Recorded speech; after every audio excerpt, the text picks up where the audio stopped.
Antonieta tinha uma melhor amiga, ou seria amante? Neste vídeo nós vamos falar sobre a princesa de Lamballe, qual era a ligação dela com Maria Antonieta, como elas se conheceram e o final, que foi muito trágico, já que a princesa de Lamballe morreu antes de Maria Antonieta e digamos que sua morte traumatizou Maria Antonieta. Sua morte foi uma morte muito cruel.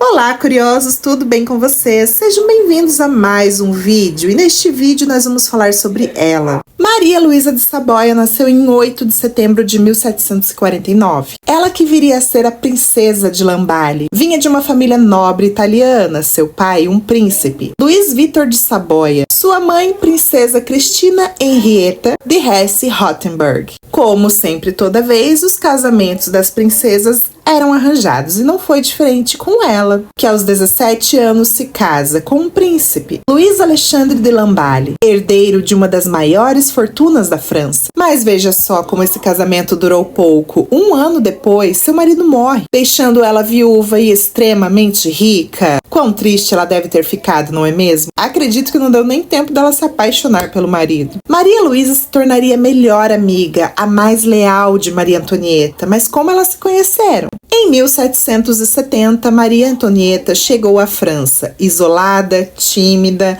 num país estrangeiro. Maria Antonieta, que era apenas uma adolescente, casaria com alguém que ela nunca viu, faria parte de uma corte totalmente diferente, cheia de regras de etiqueta que ela não conhecia, enfrentaria o preconceito daqueles que não a aceitavam porque ela era austríaca. Ela seria isolada, ela seria desprezada, ela seria difamada. Mas então na corte surgiu uma luz no fim do túnel, uma amiga, a princesa de Lamballe. Maria Antonieta nomeou ela como superintendente da Casa da Rainha, que era um cargo de enorme prestígio. As duas passavam muito tempo juntas. Elas organizavam festas, jogos, passeios, se vestiam de forma parecida, usavam seus altos penteados, os tais puffs. Estavam sempre juntas, lado a lado, desabafando, se divertindo também, o que começa a alimentar alguns rumores. Mas afinal elas foram amantes? Bom, elas eram muito íntimas, uma sabia tudo sobre a vida da outra. E como tudo que Maria Antonieta fazia virava alvo de boatos, difamações, não foi diferente na amizade. Surgiram panfletos. Começam a surgir diversos panfletos com imagens bem obscenas. Inclusive acusaram Maria Antonieta de ter um harém de mulheres, sendo a princesa de Lamballe sua favorita.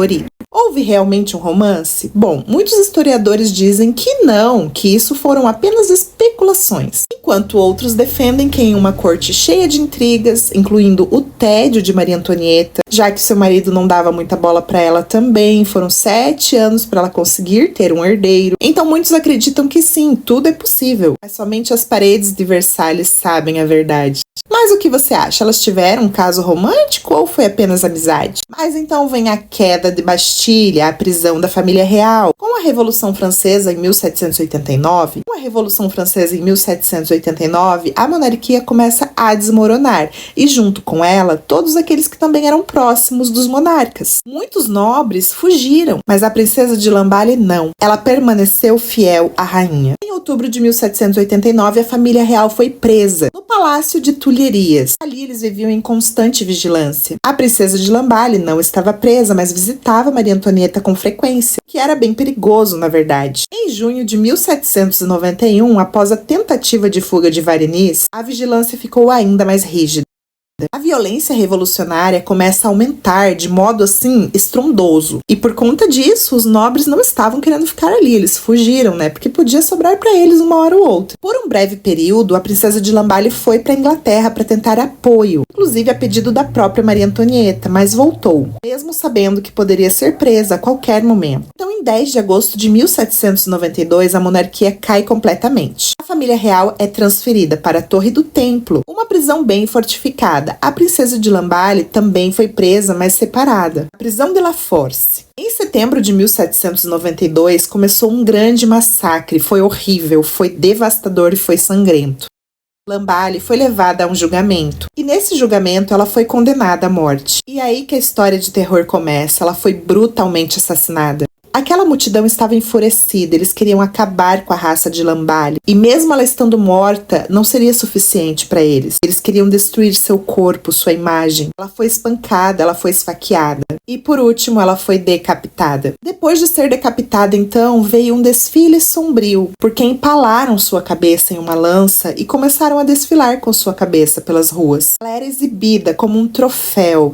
Sabendo que Lamballe era muito amiga, era fiel à rainha, eles fizeram de tudo para infernizar a rainha. Nesse desfile macabro, eles levaram a cabeça de Lamballe até a rainha Maria Antonieta. O corpo de Lamballe foi arrastado pelas ruas. Exibiram a cabeça empalada de Lamballe na janela de Maria Antonieta, que desmaiou, supostamente, né? Essa é uma história contada, tem pinturas e tudo, mas não se sabe ao certo se ela chegou a ver Lamballe. Mas mesmo não vendo, ela com certeza soube da notícia trágica.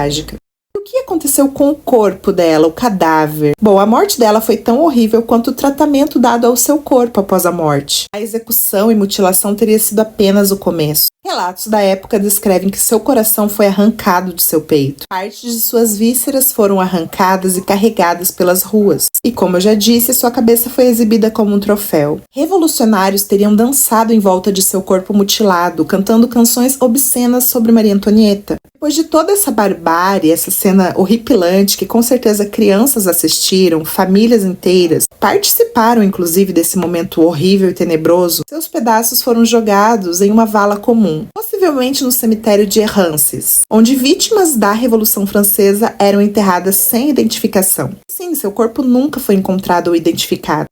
Isso tudo gerou um impacto, o enfraquecimento dos jacobinos, porque a morte dessa princesa mostrou o extremo, a selvageria da revolução. A princesa de Lamballe entrou para a história como símbolo de lealdade, mas também vítima da violência revolucionária. Sua morte chocou a Europa e manchou a imagem dos jacobinos. Será que precisava de tudo isso mesmo? E se fosse você no lugar dela, você realmente teria ficado ao lado da rainha o tempo todo? Seria leal? Mesmo sabendo dos riscos? Isso com certeza foi uma amizade verdadeira, né? Até o fim. Mas você acha que elas foram apenas amigas ou elas tiveram algo a mais? E se Lamballe tivesse ficado na Inglaterra, né? Não tivesse voltado para Paris? Qual teria sido o destino dela? Ela teria se casado novamente? Teria tido filhos? Lamballe morreu antes da sua melhor amiga. Enfrentou sozinha, né, o terror da Revolução. E a sua última demonstração de lealdade, que foi voltar para Paris, selou o seu destino. Muito difícil a gente se colocar no lugar, né, numa situação tão complicada. Mas para ser bem sincera,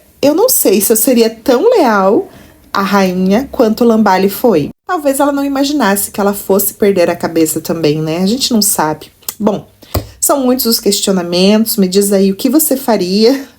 Eu acho difícil, assim, uma decisão bem complicada, né? Mas enfim, gente, vou ficando por aqui, já dei minha opinião demais. Até o próximo vídeo.